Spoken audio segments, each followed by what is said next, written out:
Hi hello నమస్తే welcome to mister Rama point to point.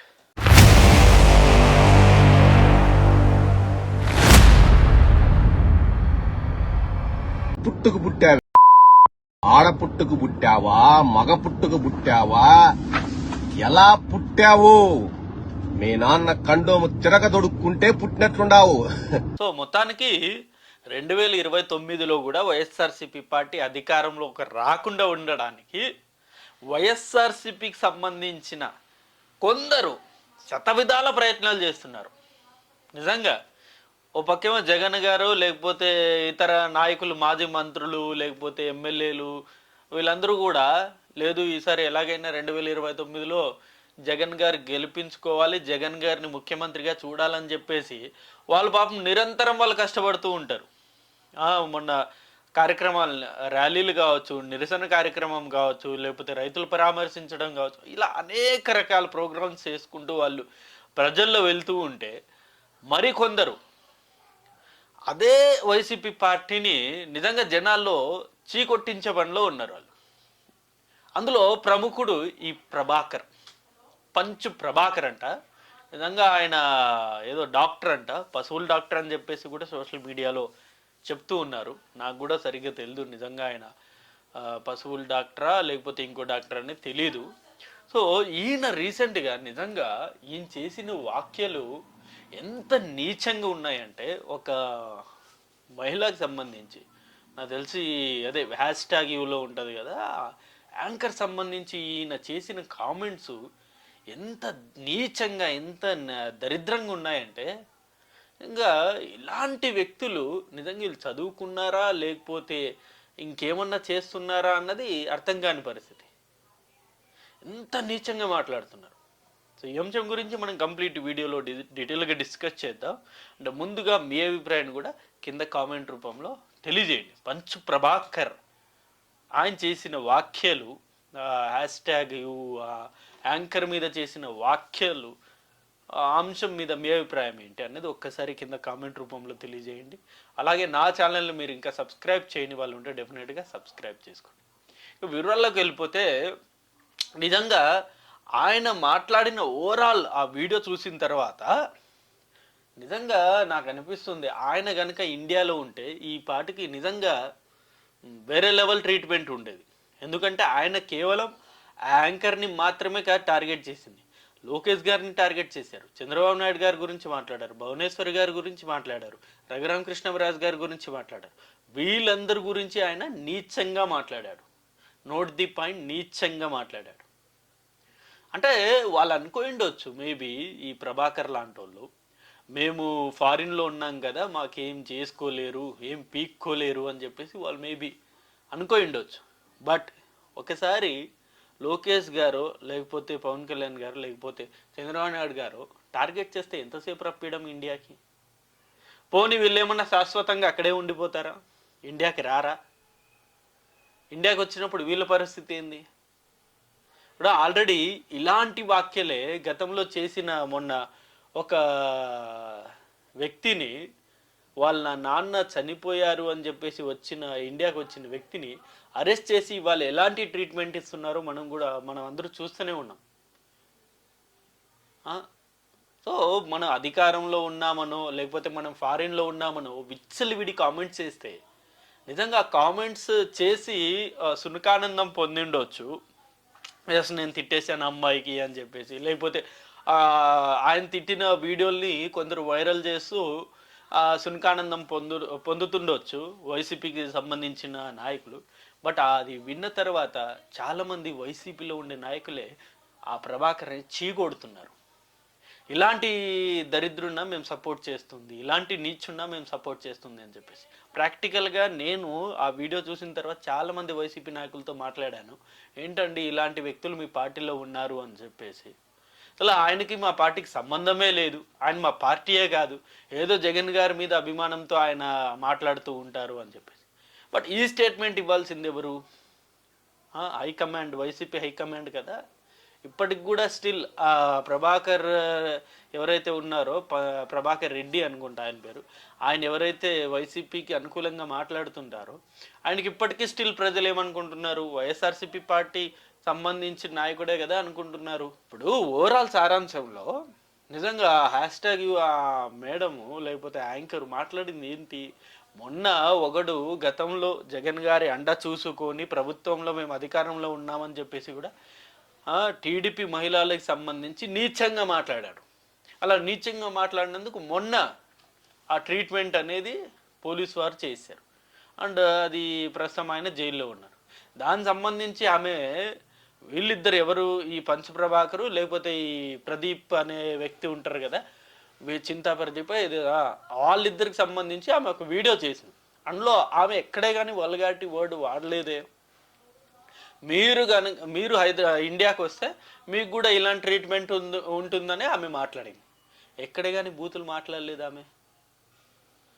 అలా చేసినందుకు, ఆ వీడియో చేసినందుకు నీచాతి నీచంగా వాళ్ళ నాన్న నిరోధు వాడారు, తిరిగేసి వాడారు. ఏంటి ఆ మాటలండి? నిజంగా ఇలాంటి వాళ్ళు నిజంగా నాకు తెలిసి ఈ వీడియో మేబీ లోకేష్ గారి వరకు వెళ్తే నాకు తెలిసి వేరేలా ఉంటుంది. అంటే ట్రీట్మెంట్ వేరేలా ఉంటుంది. ఎందుకంటే గతంలో వేరు, ఇప్పుడు వేరు.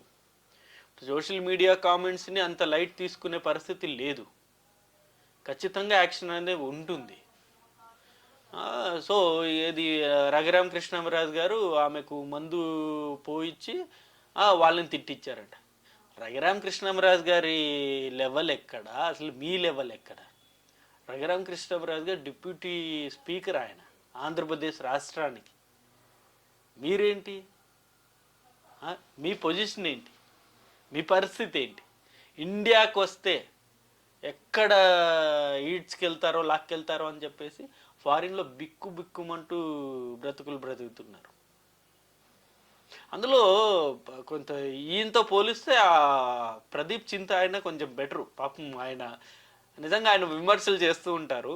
అంటే ఆయన కొంచెం సెటారికల్గా విమర్శలు చేస్తూ ఉంటారు. నిజంగా ఆయన విమర్శలు చాలా బాగా, అంటే మామూలుగా కొన్నిసార్లు మేము చదువుతూ ఉంటాం కదా, ఈ టార్గెటెడ్గా చేస్తూ ఉన్నా సెటారిక్గా టార్గెట్ చేస్తారు ఆయన ఎప్పుడు కానీ ఇంత నీచంగా, ఇంత బూతులు నిరోధ్ గురించో లేకపోతే లాముండలనో ఇలాంటి మాటలు ఆయన ఎప్పుడు మాట్లాడు. కొంత సంస్కారం ఉంది ఆయనకి జగన్ గారి మీద అభిమానంతో. ఆయన వైఎస్ఆర్సీపీ పార్టీలో కూడా ఒక మెంబర్ కాబట్టి ఆయన ఆచితూచి మాట్లాడుతూ ఉంటారు. సెటారికల్గా కౌంటర్ ఇస్తూ ఉంటారు. అవి నిజంగా బాగుంటాయి. ఈ చదవడానికైనా లేకపోతే ఆయన చేసిన వీడియోస్ చూడడానికైనా బాగుంటాయి. అందులో కూడా కొన్ని విమర్శలు అనేవి వస్తూ ఉంటాయి. బట్ సర్వసాధారణం కామెంట్స్ చేసిన తర్వాత. మరి ఇంత నీచంగా ఎప్పుడు ఆయన కామెంట్స్ చేయలేదు. ఆయన వల్ల పార్టీకి ఏ ఒక్క రోజు కూడా ఇబ్బందికర పరిస్థితులు రాలేదు ప్రదీప్ గారి వల్ల. అఫ్కోర్స్ ఆయన మాట్లాడే కొన్ని మాటలు చాలా క్యాల్కులేటెడ్గా ఉంటాయి. అంత క్యాల్కులేటెడ్గా మాట్లాడతారు ఆయన. ఎప్పుడే కానీ నోటు దురుసు అనేది ఎక్కువ ఉండదు. అంటే మేబీ ఆయన చేసిన విమర్శలు, చేసిన కామెంట్స్ కొందరికి నచ్చకపోయి ఉండొచ్చు. ఆ పాయింట్ ఆఫ్ వ్యూలో మీరు ఇండియాకి వచ్చినా మీకు కూడా ఇలాంటి ట్రీట్మెంట్ ఉంటుందని చెప్పేసి చెప్పిండొచ్చు. బట్ అలా చెప్పినంత మాత్రాన ఇంత నీచంగా మాట్లాడాల. సో ఇప్పటికైనా సరే 2029లో జగన్ గారు మళ్ళీ అధికారంలో రావాలంటే ఇలాంటి వ్యక్తుల్ని దూరం పెడితే తప్పితే మళ్ళీ 2029లో జగన్ గారు రారు అధికారంలో. ఎట్టి పరిస్థితుల్లో రారు. ఎందుకంటే మనం చూసాం 19 నుండి 24 వరకు కేవలం రోజా గారు, లేకపోతే కొడాలి నాని గారు, వల్లంనేని వంశీ గారు, లేకపోతే అంబటి రాంబాబు గారు, అనిల్ కుమార్ యాదవ్ గారు, జోగి రమేష్ గారు, వీళ్ళు కొందరు చేసిన కొన్ని వ్యాఖ్యల వల్ల ఆ పార్టీ భారీ డ్యామేజ్ అయిపోయింది ప్రజల్లో. అరే మరీ ఇంత టార్గెటెడ్గా వీళ్ళు మాట్లాడతారా, మరీ ఇంత దిగజారి కామెంట్స్ చేస్తారా అని చెప్పేసి ప్రజల్లో కూడా ఆలోచన వచ్చింది. ఆలోచనలో వచ్చిందే ఈ 11 రిజల్ట్స్. ప్రజలు అన్నీ అబ్జర్వ్ చేస్తూ ఉంటారు. వాళ్ళే అంత ఈజీగా ఉండరు. ఎవరేం మాట్లాడుతున్నారు, ఎవరు ఎలాంటి కామెంట్స్ చేస్తున్నారు అన్నీ అబ్జర్వ్ చేస్తూ ఉంటారు వాళ్ళు. నువ్వు స్కీమ్స్ ఇచ్చినా ఇవ్వకున్నా, వాళ్ళు బెనిఫిట్ జరిగినా జరగకున్నా, వాళ్ళు ఇది ఏదైతే ఇది వీళ్ళు మాట్లాడుతుంది తప్పు, వీళ్ళు చేస్తుంది తప్పు అని చెప్పేసి వాళ్ళు కనుక గ్రహిస్తే ప్రజలు ఆటోమేటిక్గా ఆ పార్టీకి పూర్తి వ్యతిరేకంగా ఉంటారు వాళ్ళు. నువ్వు స్కీమ్స్ ఇచ్చినా ఇకున్నా అది బెస్ట్. లాస్ట్ టైం ఎన్నికల్లో అది ప్రూవ్ అయింది. సో సో ఇలాంటి తరుణంలో మళ్ళీ ఇలాంటివి. ఇప్పటికైనా YCP party as early as possible మేల్కోవాలి, వాళ్ళు నేర్చుకోవాలి, నిజంగా వాళ్ళు ఇలాంటివే నేర్చుకోవాలి. గతంలో ఇలాంటి బూతుల వల్లే మేము ఓడిపోయాం కదా, ఇలాంటి బూతులు మాట్లాడే వాళ్ళని కంప్లీట్గా మనం దూరం పెడదామని చెప్పేసి, ఇలాంటి వ్యక్తులకు మనకు సంబంధం లేదని చెప్పేసి ఒక స్టేట్మెంట్ ఇవ్వండి, అయిపోద్ది కదా. అంతటితో వాళ్ళు ఏం మాట్లాడినా సరే పార్టీకి సంబంధం ఉండదు కదా. అసలు ఇంకా ఇదేంటంటే చాలా టీవీ ఛానల్స్ కూడా డిబేట్లు పిలుస్తూ ఉంటాయండి. డిబేట్లో మంచిగా మాట్లాడతారు, డిబేట్లో ఆయన కొన్ని సబ్జెక్ట్తోనే మాట్లాడతారు. దాన్ని కూడా డెఫినెట్గా కొంచెం మనం నిజంగా ఆయన ఆ విషయంలో మెచ్చుకోవాలి. బట్ ఎక్కడ ఆయన ఓవర్ స్లిప్ అయ్యారో మరి, ఎక్కడ ఏ రకంగా ఇది జరిగిందో తెలియదు, కానీ ఒక మహిళ అని కూడా చూడకుండా నీచాతి నీచంగా మాట్లాడారు వాళ్ళ అమ్మ గురించి. ఏంటి ఆ వీడియో అసలు మీరు మేబీ సోషల్ మీడియాలో చూసారో లేదో, ఒకసారి చూడాలనుకునేవారు కూడా నిజంగా చూడకండి. ఆ వీడియో అంత నీచంగా మాట్లాడారు. మరి చిన్నపిల్లలు కూడా చెడిపోయే అవకాశం ఉంది ఆ వీడియోలు చూసిన తర్వాత, అంత నీచంగా మాట్లాడారు. బట్ ఒకటైతే చాలా స్పష్టం, గతంలో చేసిన వ్యాఖ్యలకి మొన్న ఎవరైతే అరెస్ట్ అయ్యారో ఆ అరెస్ట్ అనేది కూడా నాకు తెలిసి చాలా చిన్నది, ఈయన అరెస్ట్ విషయం కంపేర్ చేస్తే. ఇప్పుడు ఈ వీడియో బయటకు వచ్చిన తర్వాత ఈయన చేసిన వ్యాఖ్యలకి ట్రీట్మెంట్ వేరే లెవెల్లో ఉంటుంది. ఖచ్చితంగా ఇది మాత్రం రాసి పెట్టుకోండి. డెఫినెట్గా ఆయన ఇండియాకి రాకైతే తప్పదు, ఏదో ఒక రోజు. ఎల్లకాలం కూటమి ఉంటుందా, మళ్ళీ 29లో జగనన్న వస్తాడు, అప్పుడు మేము అడుగు పెడతాము ఆంధ్రాలో, అప్పుడు మమ్మల్ని ఎవరు అరెస్ట్ చేయలేరు అని చెప్పేసి అనుకో ఉండొచ్చు, మేబీ ఆ ధైర్యం కూడా ఉండొచ్చు. బట్ ఎల్లకాలం అలా ఉండదు కదా. ఏమో తప్పకుండా కర్మకి తగ్గ ఫలితం అనుభవించాల్సిందే ప్రతి ఒక్కరు. సో చూద్దాం మరి. ఈ వీడియో అయితే ప్రస్తుతానికైతే సోషల్ మీడియాలో చాలా హల్చల్ అవుతుంది. అండ్ ఈ అంశం మరి లోకేష్ గారి వరకు వెళ్ళి సీరియస్గా తీసుకుంటారా, లేకపోతే ఎప్పట్లానే లైట్గా తీసుకుంటారా అన్నది ప్రస్తుతం తెలియని పరిస్థితి. మరి ఈ అంశం మీద మీ అభిప్రాయాన్ని కూడా డెఫినెట్గా కింద కామెంట్ రూపంలో తెలియజేయండి. So thank you for watching this video. Thank you.